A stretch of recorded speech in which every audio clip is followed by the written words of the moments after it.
Things Podcast.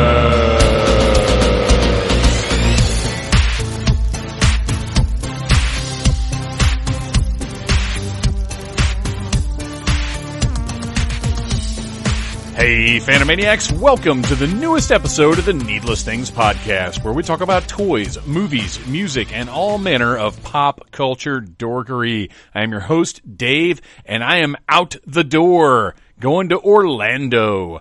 For the first time in over a decade, we are returning to Universal Studios. We have been to Walt Disney World many times in the last 12 or so years, but have not been to Universal Studios. Phantom Jr. has never been, and since the last time me and the missus were there, they've created Harry Potter worlds and a Simpsons world and a King Kong ride, and we didn't get to go on the Jurassic Park ride last time because Mrs. Troublemaker can't stand getting wet in theme parks, so me and Phantom Jr. are going to be all over that one. I'm very, very excited, and I'm also very, very trying to get everything wrapped up, which is why this episode probably posted Tuesday night, definitely posted Tuesday night, although if you go the traditional route of getting it from needlessthingspodcast.com, then you're getting it on Friday, like every other episode of the Needless Things Podcast. We're up over 200 now, so if this is the first one you're hearing, and it may well be because of our exciting guest today, Morricone Youth. Ooh, that's right. Devon Goldberg from Morricone Youth is on the show. It's awesome. I'm going to talk more about him in a minute. First, I'm going to wrap up this Orlando business. So I'm really, really excited. This is something fresh and new for us, even though it's I love touristy stuff. Like, you're not going to get to me by saying, oh, you could be going to and looking at some natural canyons or trees or something. I don't care. I want rides. I want crazy architecture. I want fire-breathing dragons, and that's what we're headed for. So I'm stoked. I'm not working at all. I'm getting everything done on the website for the next 10 days, and I'm not going to be writing. Now, I'll be, if you're following me on Instagram as Phantom Turbomoker, I'll be putting up pictures and stuff and doing the Facebook thing and whatever. But the website is going to have to run itself for a while. So this episode is up now, Tuesday night, but you found it probably on Friday. I want to talk about next week's episode that is also already in the can. That is going to be... Oh, no, wait. Next week's episode is our Needless Commentary for March, which is No Holds Barred. It's very, very exciting. That's not what I'm here to put over. March the 23rd, I have another very special interview that I want you to tell your friends about, and I want you to spread the word that Missy Suicide, none other than the lady that started the Suicide Girls website, Missy Suicide, is on the Needless Things Podcast. I'm having a crazy stroke of luck here lately with interviews. I'm kind of waiting for the other shoe to drop where somebody's going to call me back at some point and be like, oh, you can't post that, or something is going to happen where I just can't talk to people anymore.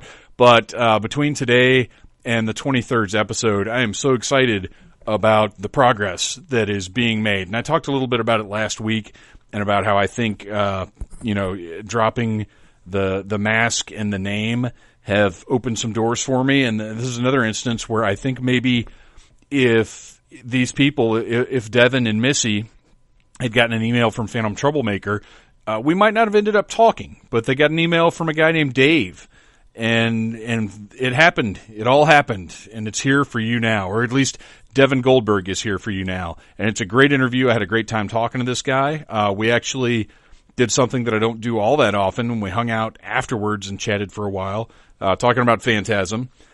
And it's great. You guys are totally going to enjoy it. I think you should. I'll go ahead and say it now, even though we mentioned it a couple times during the interview. You need to go to MorriconeYouth.com and order some vinyl or some digital downloads or whatever your preferred method of obtaining music is.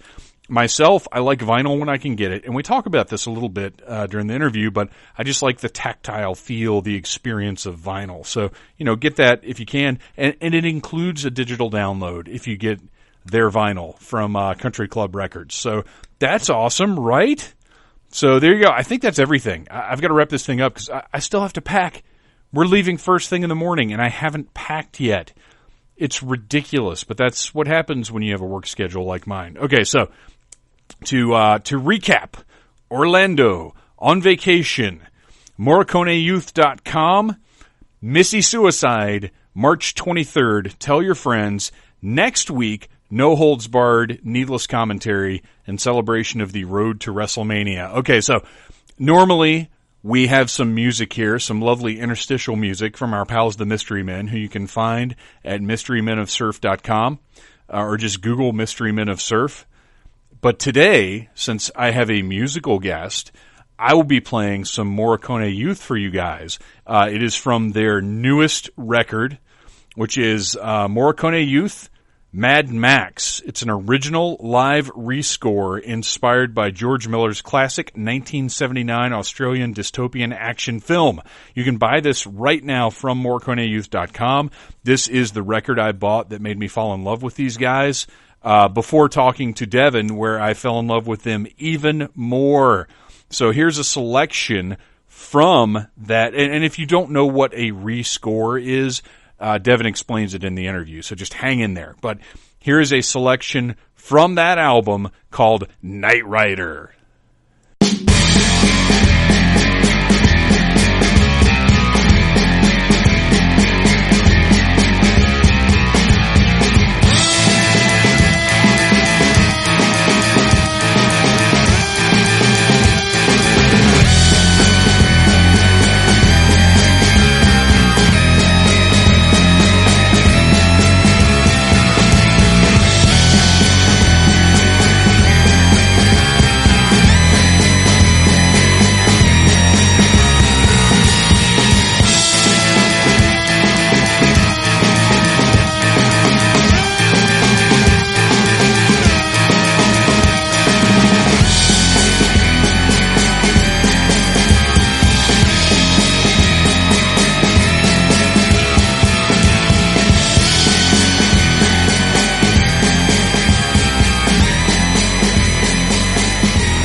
All right, Needless Things listeners, I've got a special treat today. Honestly, a miracle has happened because, as you guys know, I often sort of get into new things or get excited about new things when I discover them. And being a podcast host, one of the first things I do is shoot an email or a Facebook message or an Instagram message or whatever and say, hey, come on the show. And 9 times out of 10, there's no response. 1 times out of 10, there's a response. And then 1 times out of that 5, something actually happens. This time, this interview came together quickly, and who I've got right now is Devon Goldberg from, all right, I just went to YouTube and listened to the pronunciation because I don't know that I've actually heard his name said aloud. Morricone Youth. Is that close enough? It's close enough, yes. The YouTube pronunciation was actually much fancier. There were some rolling R's in there, and it was nice, but I wasn't going to try and pull that off. How are you doing, man? Yeah, it depends on how Italian you want to get with it. Morricone. Morricone, there's debates. Morricone, but Morricone I think is incorrect and gets dangerously close to a Spanish slur. So we'll leave it at Morricone. Yeah, we'll leave it there. That's fun. And when you get into the Italian, you have to be accurate but respectful. I had a band named Calabrese on the show, and we got to a point where they're like, well, technically it's Calabrese, and I was like, whoa, I can't do that at all. So we'll stick with the Americanization. Yeah, we're definitely Americanizing it. So here's what happened. Here's how all this came together. Have you heard of I don't know how big a chain it is. There's a franchise or chain of stores or whatever called Second and Charles. Second and Charles. Yes. Not so sure. Do you remember Media Play? Yeah. Okay, it's basically like Media Play. They've got books and records and toys and musical instruments and video games and like everything. You walk in and it's this like amazing pop culture yard sale. And they also carry records. And I was going through the record section and I saw the cover of your Mad Max rescore. And just the cover's beautiful. It caught my eye. The art is what got me initially, and I was like, "Oh, Mad Max! I don't know what this is, but it's $10. I'm taking it home." Brought it home, listened to the whole thing, and it lit up. I don't know how old you are. I'm 41 years old, and I'm finding it harder and harder to get into new music now.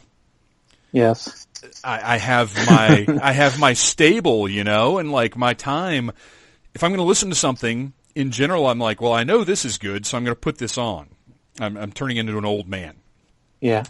But I put this on, and it lit up those, those parts of my brain. I was like, wow, this is awesome. This is amazing. I want more of this. And I looked you guys up, and step one, I ordered the rest of the records you had on the website. And step two was I shot you a message, and here we are. And I've listened to the other records now. And this is what's available, and we'll talk about everything that you've done. But The Night of the Living Dead, The Adventures of Prince Ahmed, which I was not familiar with, and I definitely want to talk about that. And then, what is the F.W. Murnau? Sunrise. Sunrise, which ended up, even though it was described as F.W. Murnau's silent romantic film. And I was like, this one may not be the best of them. Ended up being my favorite one. It's a dark romance. And now I'm dying to see these movies. So that's how we got here. I heard the music and I was like, this is tremendous. I got to get into this. And you were kind enough to respond and be like, yeah, man, it sounds like fun. So your record is in a store that you haven't even heard of, which to me has got to be a little mind-blowing. Well, we did just play Georgia in November. With Goblin, right? Yes. So it's not that far-fetched. I told a buddy of mine that I was interviewing you, and he was like, oh my gosh, they opened for Goblin. Those guys are awesome.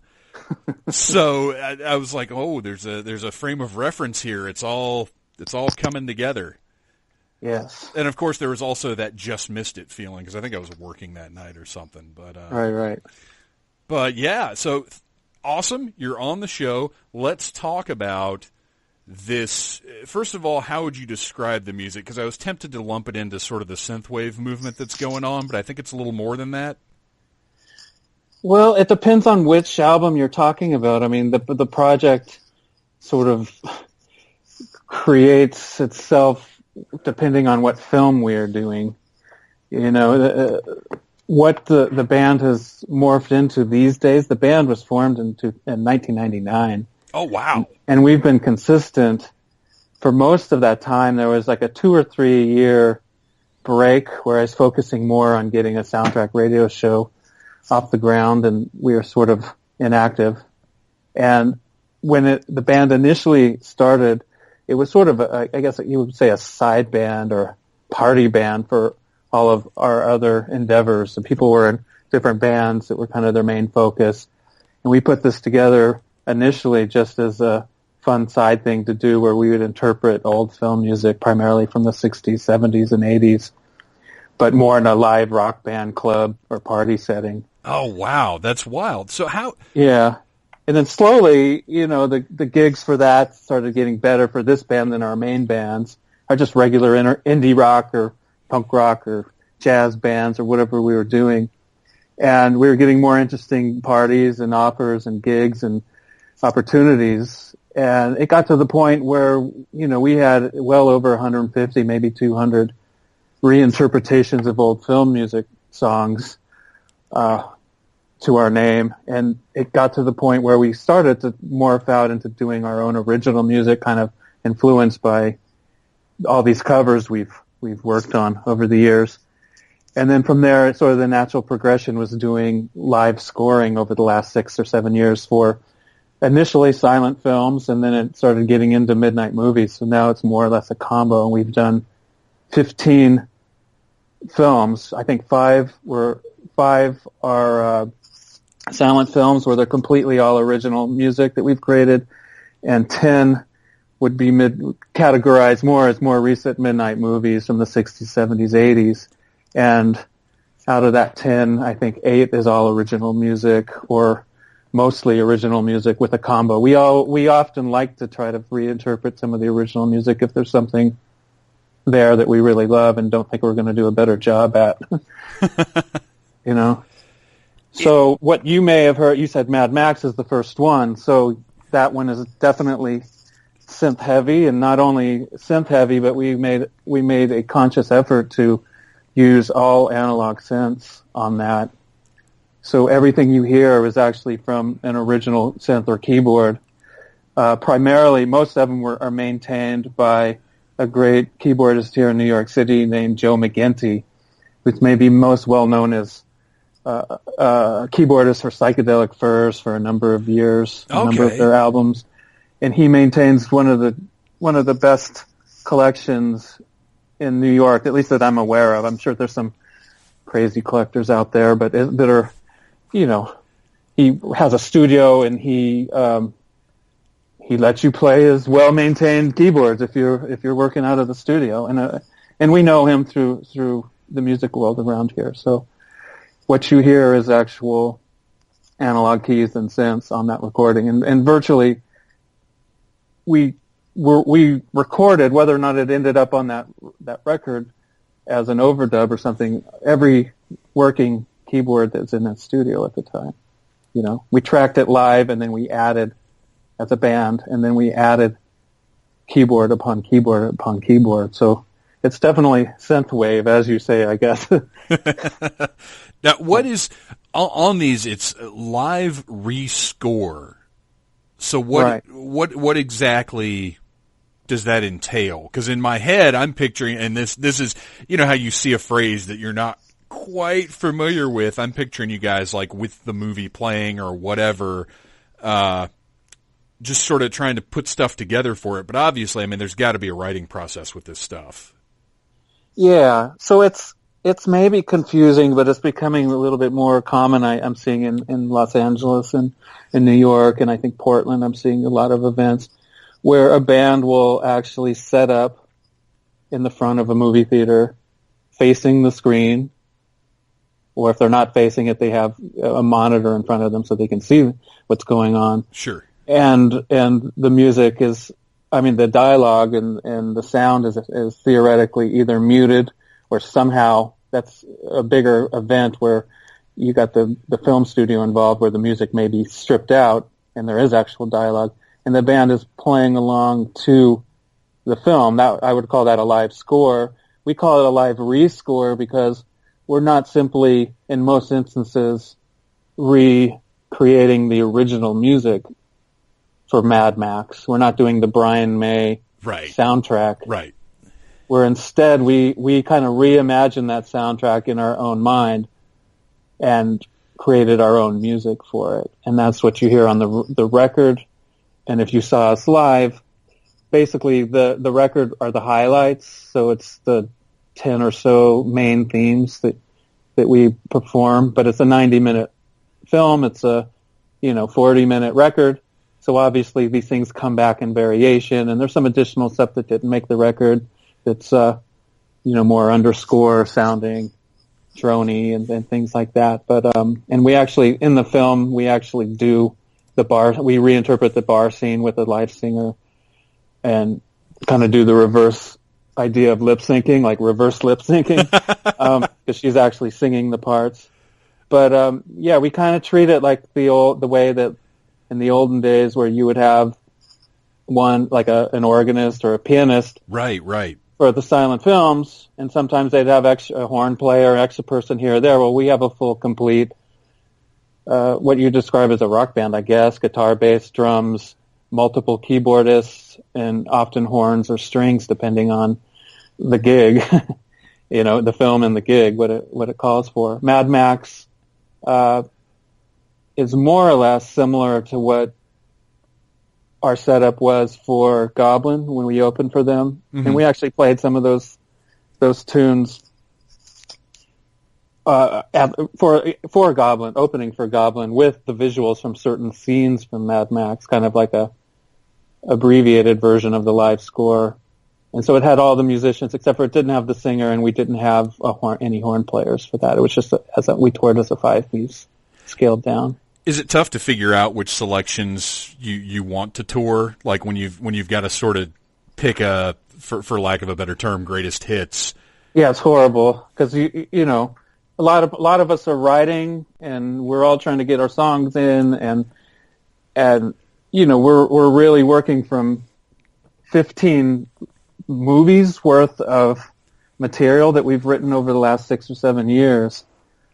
We'd love to do covers too. I mean, I would love to throw in some Italian horror covers because we're with Goblin, but there's just absolutely no time for it if we're going to actually get our music in. We had to sort of break it down to the albums that are out now versus some of the back catalog, because we're touring around with the vinyl and everything, and we want people to be able to take it home if they're into it. So we really focused on the 4 records you have now. Those 4, Ahmed, Mad Max, Night Living Dead, and Sunrise. But it was because it was Goblin, we were on the heavier side, so we were doing mostly Night Living Dead and Mad Max, with a couple of the other tracks thrown in. Right, you're anticipating your audience. Yeah, not knowing, you never know what to expect when you go out on tour, especially a band like Goblin that has, these rabid fans, and you sort of expect the worst, that, they're going to show up for the last 10 minutes of our set, as they're getting their beer and trying to get positioned to the front of the stage for Goblin to get on. But we found the exact opposite, where their people were really there for the whole night, and they would show up, before our set, and they're all sort of lined up, and people watching us and staying there, and then, sold way more records than we anticipated. We even had to have a friend bring some more records up for us because we're sort of expecting not that sort of response. But yeah, they were a very excited fan base, and open to not just the band that they're coming to see as the headliners. They were receptive to us and made a lot of great friends on the road, and including in down there in Atlanta, people from Athens that came up too. Well, I think for the show. I think when you're looking at the style of music that Goblin plays, I think you're looking at sort of more intellectual audiophile. Like it's not like a Metallica show where bring on Metallica, shut up, just put Metallica on. I think, and especially in this day and age where somebody can look at and look you guys up and be aware of you prior to the show, you probably had a lot of people that were aware of you going in, just because now we have the convenience of the internet to where, any music you see, you can pretty much hunt down and listen to pretty quickly. Yeah, I think there's a lot of that. People just thinking that anybody that's going to be opening for Goblin is going to be somewhat in the realm of what they do. Right. And so I think there was a bit of that. People that were, when the tour was even announced, I noticed that, random record sales record orders, mail orders were coming up, or internet orders were coming up from a lot of the areas where we were going to be hitting. So I think there were some people that were, prepping. yeah, getting on it. And it's great. It's one of the advantages of the way, music distribution is now and how accessible everything is. And by the way, for the listeners, if you want to check any of this out, MorriconeYouth.com, go check it out. You can see everything that's available there, and I encourage everyone to go pick up at least a record. But you guys have bundles as well, which is how I got the ones that I didn't get from the store. Yeah. So, we'll give you a break if you buy more than one. Yeah, we also have shirts. I need to get the link because we did a round of shirts, Night Living Dead inspired shirts for the Goblin tour, and there's some left over from that. And then we also just amazingly were asked by the Sydney Festival in Sydney, Australia, to come out last month and it's their summer there, and perform not only Night Living Dead, but the main event was the second night, and that was the Mad Max, an actual original. I met a couple original cast members and actually hung out with them at their house in Bondi Beach the next day. Oh my gosh, that's crazy! Kundalini and Johnny the Boy. Whoa!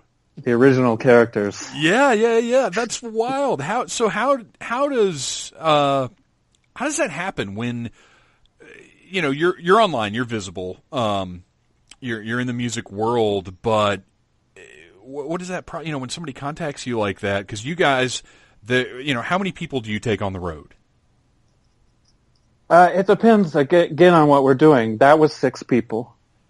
So it can be anywhere from 5 to 7, 8, 9 people. It just really depends on the gig and what we're doing exactly. So you get this offer, and you have to get 6 people's schedules lined up to leave the country.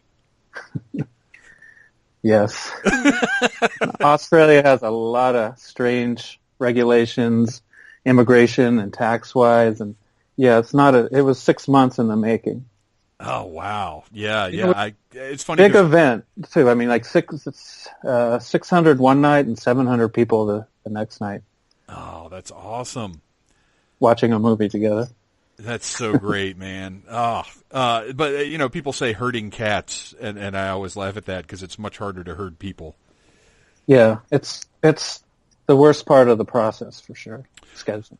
So for you personally, what is your musical background? When did you decide that music was going to be such a big part of your life? Well, that's a long and loaded question, but great. We love those. Well, I started. I've been playing music my whole life as a kid, and I don't necessarily come from a musical family, but for whatever reason, I wanted to play piano at a young age and took lessons, and then I realized that I liked all this hard rock music that was coming out, and I wanted to play a tougher instrument, a cooler instrument, so switched to guitar, and then discovered punk rock at one point. So back in the early to mid-'80s, the mid-'80s, on the earlier side of the decade, formed a hardcore band out west, out in Las Vegas. And the bass player of Morricone Youth is actually the bass player from that day. We're still playing together since we were kids. Oh, seventh, 8th grade.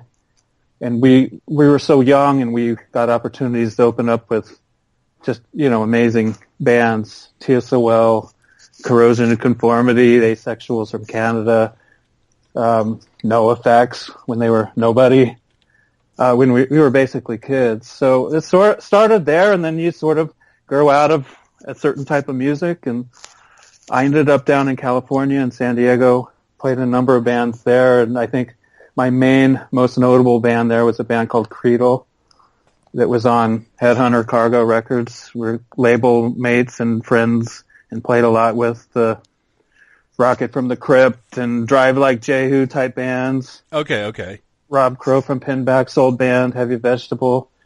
We're friends and label mates. Paul Jenkins from, now he's Black Heart Procession, but back then was 3 Mile Pilot. So I was out there for 11, 12 years, slugging it away, and ended up in New York in the late 90s and doing a lot of other things, but other bands, less notably, and just sort of in late 1999, we just sort of asked to do an opening gig. I think that band couldn't do it, and we said it'd be fun to just do some wacky Ennio Morricone covers and John Barry, Jerry Goldsmith, Lalo Schifrin covers, and we threw it together, and that gig led to another, which led to another, and here we are. Now, when you talk about doing the covers of pieces from scores, what is because you're not doing I imagine you're not doing a straight cover. There's got to be some adaptation for the, it's not a rock cover, but you know what I mean. It's like a different style of music from the original score. What's the process that goes into that? Like how much? Because I imagine that's a whole different type of creativity than just creating songs. Yeah, I mean, it just depends on what it is and what's the reason for it. For instance, we're gearing up to record our 5th in this series. We have two others in the works as well that are silent films, but the next one is Danger Diabolic. Oh my gosh, get out of here! Yeah. Oh, dude, that excites me so much. Oh my gosh. So yeah, you got to look at a film like that and say, well, and we've performed it live, but it's been a few years, and now I really just want to get it recorded and make that kind of the next album. But of course, there's super iconic songs on there that yes.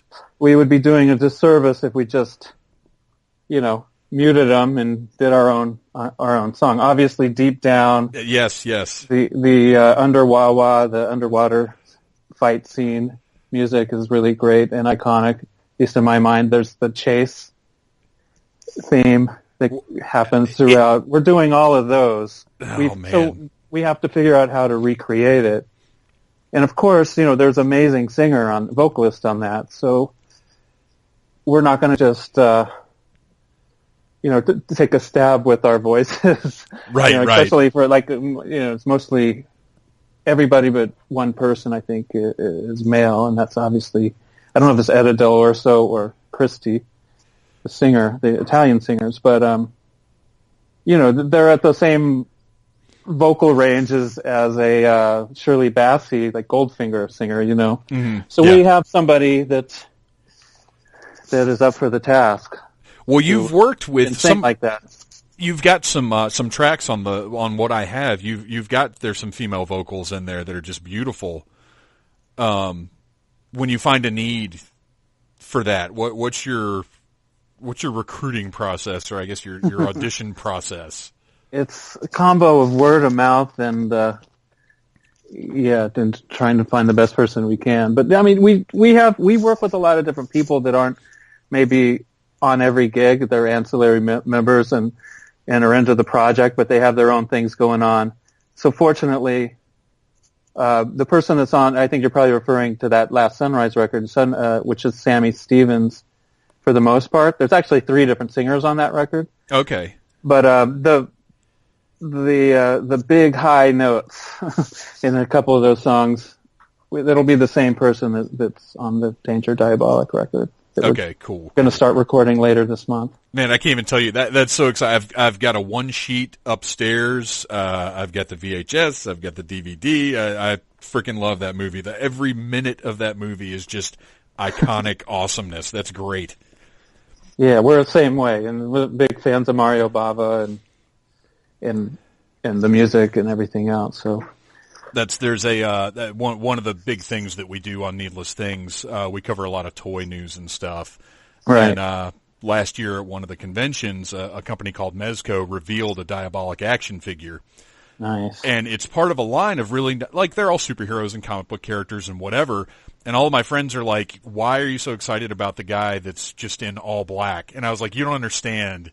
There's a freaking American release figure coming out. It's insane. It's beautiful." I'm not even that big. Like, I'm not really a toy collector or anything like that, but or action figure collector. But I would love that. It's if you look up Mezco Diabolic, it'll pop up the image, I'm sure, and it's gorgeous, and it's supposed to come out later this year. But anyway, we're not here to talk about toys. We're here to talk about music. So Diabolic coming up next. I'm so excited about that. He's the Italian Batman. Yes, absolutely. Yeah, because he's that the themes of Robin Hood, themes of James Bond, themes of Batman, it's all love it. Okay, so music wise, how do you go about in New York? I never even been to New York. In my mind, New York is this amazing cultural smorgasbord of music and comedy and art and everything else. When you decide, okay, we want to start playing this specific kind of music, what is the process up there? Because I know what it's like here in Atlanta to try and book shows, but what is it like up there to find a venue and a community and places to do what you want to do? It takes a while. I mean, unfortunately, it may be a lot easier to get something like this going in a smaller town or city, but where you do it and then word of mouth very quickly catches on, and your next show you see a natural growth if you're doing things right. New York's one of those weird places where there's just so much going on every night. There's so many different areas. There's so many venues. There's so many people that you're almost going from gig to gig. You can have the greatest gig of your life, and then the next one you're going to build upon that, and it's crickets. Oh. But I guess the trade-off is that you do have access to just amazing people, whether they're artistic people helping you out in the background, helping you with video, or helping you with album art or flyer art. You have access to some crazy people like that, as well as musicians. So if say the Danger Diabolic one needs somebody that can really belt a song out like Shirley Bassey-esque, or Etta Del Orso, who's the Morricone singer on a lot of that original music, you can find somebody that's actually not only can maybe do it, but may actually be into that. Right, and right. know a bunch of things that you don't know about, and vice versa, So, I mean, I remember coming here in the late 90s, and I had all these bands that I was really into, and I thought only I knew. And then you get here and you sort of realize, oh, that's like the starting point. This is a little bit pre-internet, or when the internet is just sort of getting to the point where you can discover all these things online, but everything's suddenly not all that precious. But nowadays it doesn't really matter, because now everybody knows about everything because of the million blogs and everything out there, and instant downloadability which of is this music. It's just good and bad. Yeah, it's. I was discussing this with somebody the other day. I like that you can basically find whatever you want, but at the same time, I feel like we're losing a common language, because, like in the 80s, I have to sort of put myself in my parents' shoes. In the 80s, they knew who Boy George and Whitney Houston and George Michael and Mike, like they knew who everybody was, because everybody knew who everybody was. We were all listening to the same radio. We were all watching the same MTV or TV or whatever. And even if we didn't love all that stuff, we all knew it. And now, as a parent, I have no idea what's top 40. Right. I have no idea what's mainstream.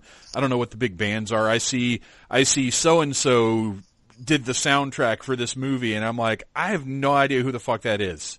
Yeah. Because we've lost that common ground, because everything is so niche now, which is, it's not entirely negative, but it's not entirely positive either. Right. I always wonder, like, if you were just growing up now, as a teenager, I just sort of wonder if you would wear out the grooves as it used to do on records. Right. The way we used to, where there's just these things that you found, you were attached to, you play them over and over and over, almost to the point that you're going to have to get another copy. I'm sure there's not that anymore. You just go download another MP3, or you're not going to ruin an MP3, but I wonder if there's that same sort of attachment to the music. Well, I'm gonna go ahead and designate this a few brief minutes of old man grump time. Yeah. Where I'm gonna say, I don't think these kids have time to fall in love with anything anymore, because of exactly what you're saying. Like, before, an album would come out and it would be relevant for like 3 years. and you'd have 2 or 3 big songs that were on the radio or whatever. Movies would go to the theater, and they'd be there for like 8 months. And you had time to digest them and really appreciate them, and they were part of the zeitgeist, for a long time. Now, if stuff doesn't make it in a weekend, it's gone. Oh yeah. And it's same thing with a band on a label. Like your second record's not coming out. Right. Because I'm old and cranky, this all seems negative to me, but it's just how the world is now, and it'll evolve and move on. And, my son's kids will be, buying one album a year and raging against whatever machine exists at that point. So right. Who knows? Yeah.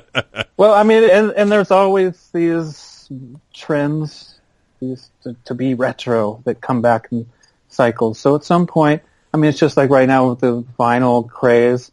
Still, it's a little bit of a niche market. Not, the average person is like going out and getting a new turntable and going and buying vinyl, but it is something that you can't say it didn't come back in a very big way. It's big enough that you can walk into, Best Buy or Barnes and Noble or whatever and buy yourself a turntable and a bunch of records. I mean, the presence is enough that I think people are finding an appreciation for, I love putting, and I'm not the audiophile guy. I'm not the guy who can sit down and listen to a stereo system and be like, oh, well, this was, this has this level of depth and what. I'm not that guy, but right.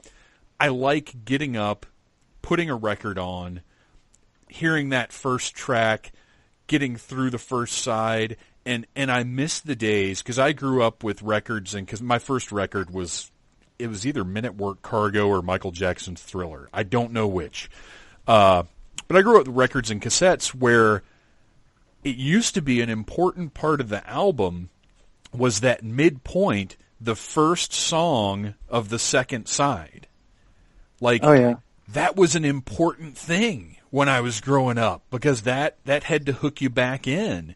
And now, to me, it's noticeably absent from releases of the last decade or so, that it's just kind of, albums tend to be sort of a wall of sound. And that, they can still be great, but I miss that middle where it kicks back in, because they're like, it's side 2, we got to keep going.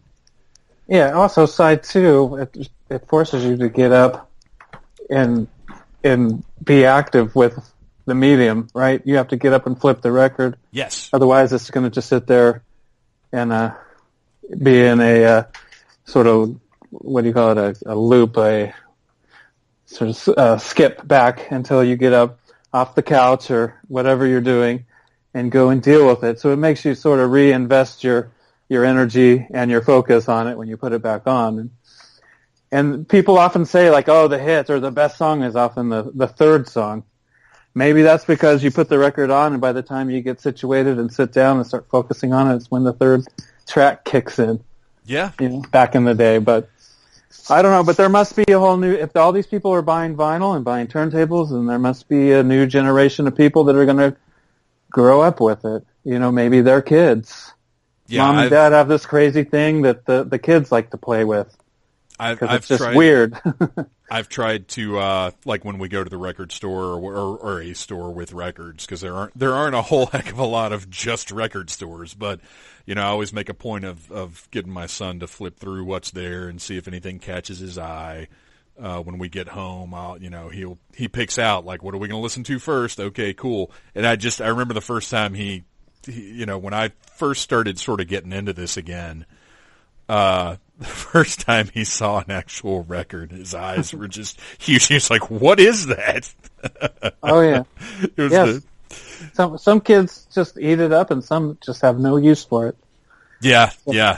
And you never know, it's, you don't know which one your kid is going to be. And whatever it is, you just got to deal with it and move on. But fortunately, he's pretty into it. He's digging the music. Well, let's get back to your music. So you get a foothold in New York. I'm guessing you get a pretty good you've got to have some kind of following to be able to continue to book venues, or is it just a matter of we're going to take a gig where we can get a gig? We know we want to do this thing. Let's find a place to do it. Yeah, so it's a combination. I mean, we're kind of at the luxury now where we get the calls and kind of figure out what we want to do. But on the side where we're actively trying to set something up, we work closely with a theater in Williamsburg called Nighthawk Cinema, and with their owner and their programmers there. There's 2 or 3 of them who are really big on trying to do this live score thing. And so we've worked closely with them to the extent of what's a good movie to do, what's one that maybe will benefit from having a live band on it, or what's one that we think you instrumentally could recreate in a way that would heighten the film in a way that makes it more, even if it's something that they've seen a million times, that it would be kind of a different viewing experience for them. Or, what's a film that was a great film, but for some reason, it's missing something, and music can actually enhance some of the slower scenes because there wasn't music in them. And so we just go back and throw ideas at each other, and to the extent that we even have cut scenes, worked with it where we take the best scenes. Like one for instance I'm thinking of is an old, really obscure 1974 television series in Australia called Inner Space. It's sort of like a Jacques Cousteau underwater documentary series. Okay. About going underwater and filming great white sharks and electric eels and et cetera, But it was strangely narrated by William Shatner. Whoa. And the director producers were a husband-wife scuba underwater diving couple who went on from that TV series to actually some of the sequences I think were used for Jaws, and they went on to have a whole career in Hollywood working on Orca and Blue Lagoon and whatnot. Anyways, obscure thing, not that many people know about, very niche-y, but incredible original music and beautifully shot. And we took the 12 episodes and worked closely with the theater to find our favorite 12 episodes to create 90 minutes worth of footage from it. And then we go back and rescore. It's a hybrid one where we have some covers of the original music. It's a great composer, little-known composer named Sven Liebig, who did the original music. Maybe most widely known recently because some of that music was repurposed for Wes Anderson's Life Aquatic. Oh, okay. Some of there's a documentary sequence in that film, and a lot of that music was used for that documentary. Anyway, it's really obscure stuff, but it's just something we're kind of really into and passionate about. The idea came for that initially with one of the directors there, John Woods at Nighthawk, and he knew I was a huge fan of that music. And I truthfully at the time hadn't even seen the series, so he let me borrow his DVD box set of it. And I spent a week going through it all, and I was really into it, throughout the idea of, well, why don't we just take some of the best scenes and compile them and do this? Got permission and did it. And then perform live to it. Again, the problem with that, though, that you learn is if you do something that's a little bit too obscure, it's harder to get people out. Right. You do Night Living Dead, Mad Max, it's guaranteed sell out. And you do something like Inner Space, it's a little bit harder sell, and you got to get more active on promoting it. But that's to me that you're not just creating this wonderful music, you've also sort of taken on this other role as an ambassador of cool culture, because like with me, I heard you guys and was like, okay, I'm going to buy anything that I can buy. And now Adventures of Prince Ahmed and Sunrise are films that I'm going to have to hunt down and check out because of the work you've done. Are you cognizant of sort of your role in that way? Well, I mean, I would like to think that I'm turning on people to things that we really enjoy, and they're not, it's sort of a waste of time to try to make people go back and look at something that everybody already knows, unless there's some angle to it. Sure. So, like, for instance, Night Living Dead. There's so many zombie movies and TV shows and everything right now. Zombies are probably bigger than they've ever been. And with Night Living Dead, it was just sort of, why don't we go back to where, the modern day zombie starts? Obviously, there were zombies before Night Living Dead in film and literature, but that's kind of where the modern zombie starts, where people, they don't even call it a zombie in the movie. Right. So, and yeah, people my age and your age and older have probably all seen Night Living Dead, but there's a whole generation of just people getting into this through The Walking Dead or whatever, or, the latest zombie movie that's in the theaters. So that's an idea with that. I mean, with Mad Max, there's a similar thing too, which is, I think most people think of, we went down the Mad Max path before Fury Road came out. And, myself, at my age, I think I might be a little bit older than you. I got into Mad Max in, the 80s, and primarily, I think, because I heard that there's this film that's in theaters right now that there's like punk rockers in it. There's guys with mohawks. They wear leather motorcycle jackets. Yeah. They cause chaos. Well, what I realize now is that my first Mad Max experience was actually Road Warrior, not Mad Max from 1979, the original one. And I think and what I'm finding is a lot of people are the same way. When they go, oh yeah, I love Mad Max, and then they actually go to see us do it, they realize, oh, I was thinking of Road Warrior. It's funny you say that, because my first Mad Max was my mom took me to see Beyond Thunderdome. Yeah.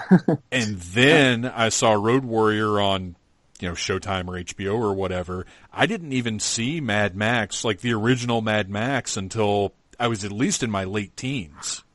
Right. Yeah, a lot of people think they've seen it and they see it and they go, I actually never saw this, but I thought I did. Right. Because it's such a part of the culture. We've all grown up with those images, with the images of Mel Gibson and the black leather.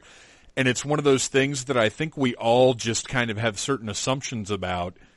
But even having seen the first Mad Max, I think if you haven't seen it in a while, you go back and watch it, it's still kind of a shocking movie. Yeah, definitely. It's dark. It's really, there's part two to that as well.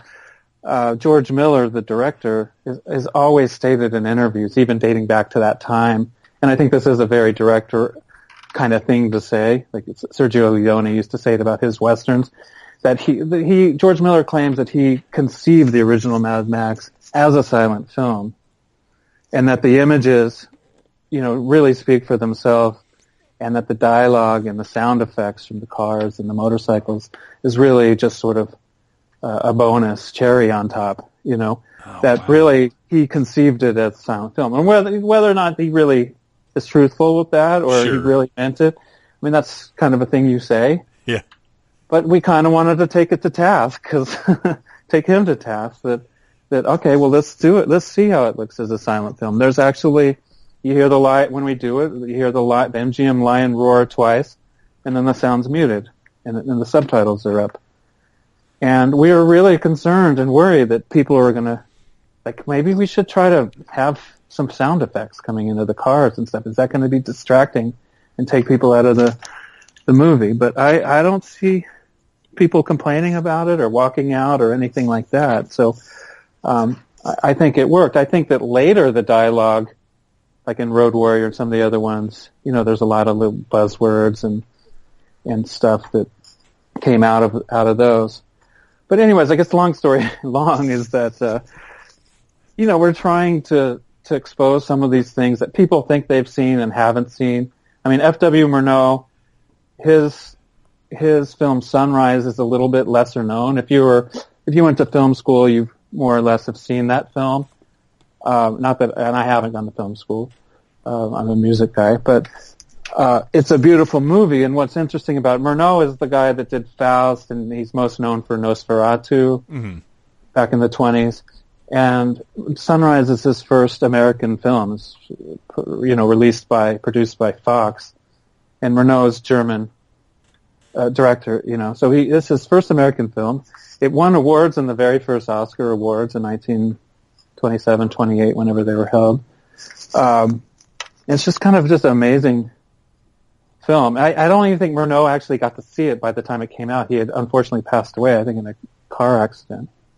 And then, the talkies came in right after that time. Yeah, yeah.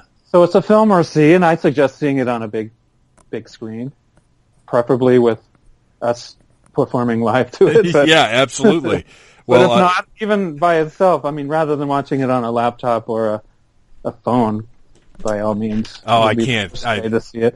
I'm not there. I can't. I still, for the most part, don't even care for downloading music. I'd rather go buy it somewhere if I can. But I definitely can't watch movies on my phone. I'm far too grumpy old man for that. I need a nice big screen. Yeah. Sunrise is actually a good date movie. We actually did it for Valentine's Day at Nighthawk just a couple weeks ago. So are there any projects that have sort of ended up being, when you go into something, do you have a pretty good idea of, okay, we kind of feel like we're going to have this to work with, the end product is probably going to be like this. Have there been any things that have really thrown you a curveball and that have turned into something different than what you expected? Well, I think a lot of these have. When we did these, when we started off doing these, it's just because a theater asked us, hey, would you be interested in doing live scoring this? And then we look at each one differently. Are we going to copy it? Are we going to create our own music? Are we going to do a hybrid? What instrumentation do we need? And then one thing sort of leads to the other, and it's now we're looking at all of these. If we're to take on a new one, is it going to be listenable as a record when we take the highlights of it? I don't know if we've done so many of these, and if you think about it, they're anywhere from 75 to 90, 100 minutes long. So if we're writing original music to that, at best, at worst, it's almost a full record's worth of material, not counting all the variations that you do on each song. So it's a huge commitment. So if we've done 15 of those, we have 15 records that we theoretically can record. So if we're going to add on to that, before I actually can record them, I have to look at it like, is this special enough that we're going to want to invest the time in writing all the music and in recording it and going out and promoting that recording by trying to do it in other places than just Williamsburg, Brooklyn. Right. There's got to be a certain amount of love for the project to put all of that into it. Yeah. So, to answer that question, too, something that took a turn was, maybe we'll do Inner Space, the one I was telling you about, the underwater Australian TV show. And that took an incredible amount of work. And then we realized we have to get a William Shatner. How can you not have, of all things, of what's maybe selling that TV show is the bizarreness of the fact that they somehow got William Shatner to do the right. narration for this whole 12-episode TV show. So we had to get our friend who does voiceover work, and because there was no way to have the dialogue without the music from that film, in the theater. So I had to sit there and transcribe. Once we decided on the film, or the actual scenes, I had to transcribe all of William Shatner's dialogue for our buddy that was going to sit in the audience with the microphone and read it, and impersonating William Shatner. Oh my gosh, that's awesome. So that one definitely took a left turn when we originally took it on, thinking at the end we're just sort of thinking this is missing something, and I think everybody agreed that it was missing William Shatner. I mean, honestly, I think most things are missing William Shatner. Right. I guess that would be my dream.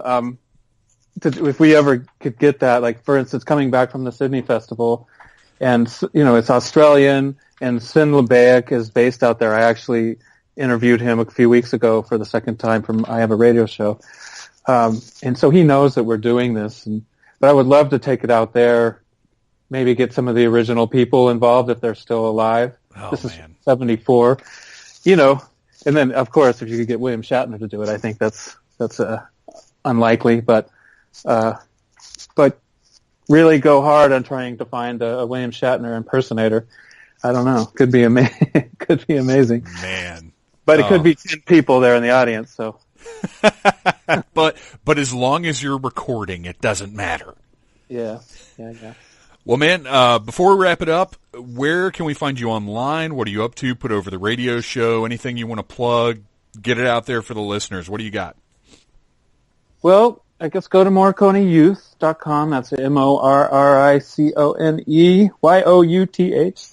Yeah, you can get records and stuff there. Also, I mean, Light in the Attic out of Seattle, they distribute for us worldwide, so finer record stores should have it. It's not, and it's also, you can find things online. Digitally, it's available too, like the Amazons and iTunes and whatnot. Oh, and it's worth noting that if you buy the vinyl, they do include the digital download code.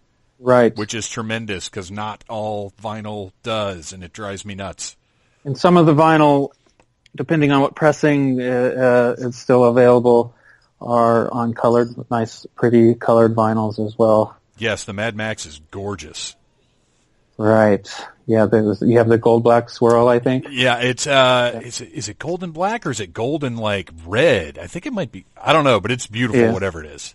Yeah. So there's that. I'm well into my 10th year of doing a weekly producing, hosting a film and TV soundtrack show called Morricone Island. So, and that's on WFMU. It's 91.1 FM here in New York City, New Jersey, but it's available all around the world on WFMU.org. It's the oldest continuously running freeform radio station in the country. It's not affiliated with a college or anything like that. It's all listener funded radio station that is in its 60th year since 1958. It's a really odd place. There's a documentary on WFMU.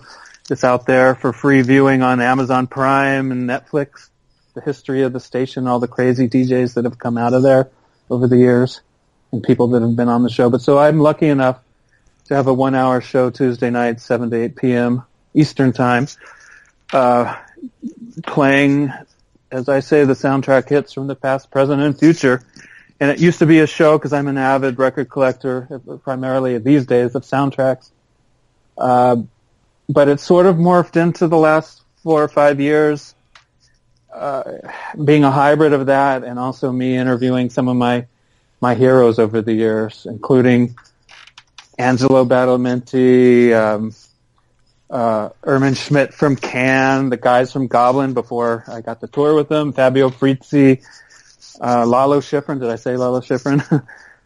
He's one of my all-time heroes, just as much as Ennio Morricone is. I'm working my way to Ennio Morricone at one point to interview him, but it hasn't happened yet. But I've been trying. That's got to be the one, I did interview his old pal Alessandro Alessandroni, who most people don't know the name, but they definitely have heard him. He's the whistler and the guitarist on some of those original spaghetti westerns. Oh, okay. Wow. Who just unfortunately passed last year, but I fortunately did get to interview him. Oh, that's cool. Before that happened. So I think that's it as far as, more records in the works.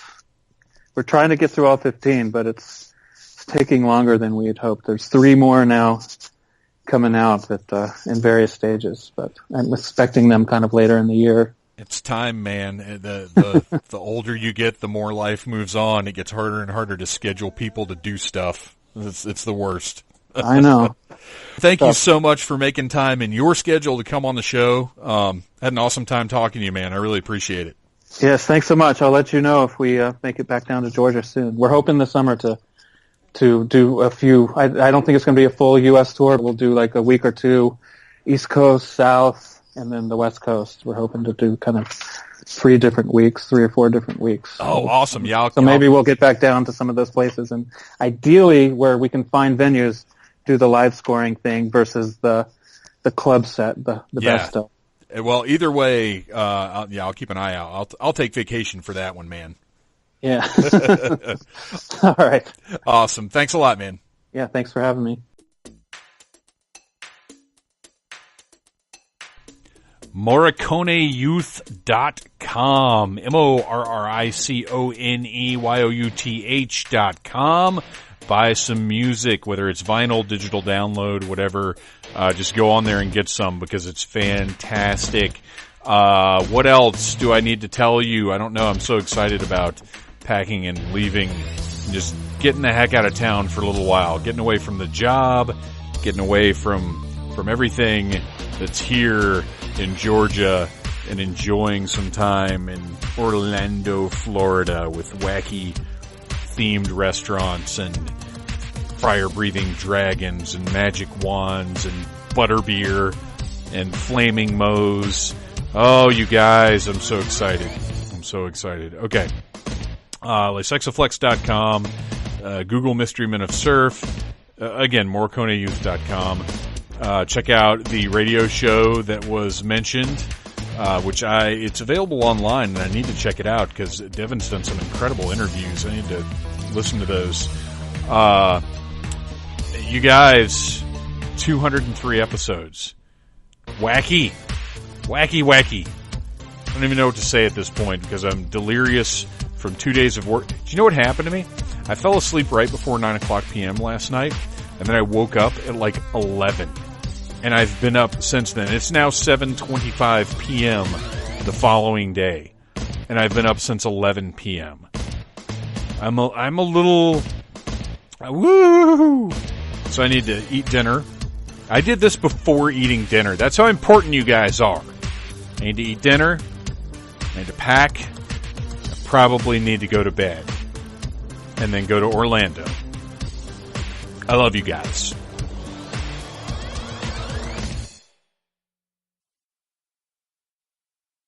Ennio Morricone. Ennio Morricone. Thank you for listening to the Needless Things podcast. You're the best. You can find the show on iTunes, Stitcher, Downcast, or in the ears of a Trader Vic's employee. Love you. Mean it. Uh-huh.